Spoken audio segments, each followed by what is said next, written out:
Er det projekt Hjemløs, som jeg taler med?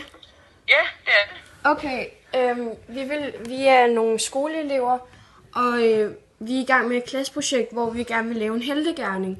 Vores heltegerning er, at vi vil hjælpe de hjemløse. Ved I, hvordan vi kan hjælpe dem? Jamen, der er jo flere forskellige muligheder.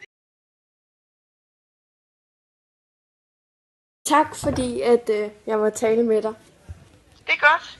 Jamen, held og lykke med det. Ja, tak. Godt, hej. The pictures that you sent me, they're still living in my phone. I'll admit I like to see them, I'll admit I feel alone.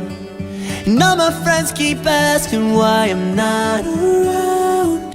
It hurts to know you're happy. Hej Coco Amanda, her har jeg 2 tæpper. Ja, tak. Held og lykke med projektet. Ja, tak. It's like we never happened, was it just a lie?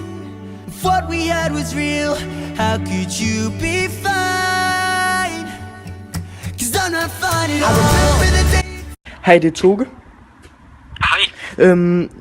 Jeg kommer fra Kildegård Privatskole, og vi har et projekt om at støtte de hjemløse.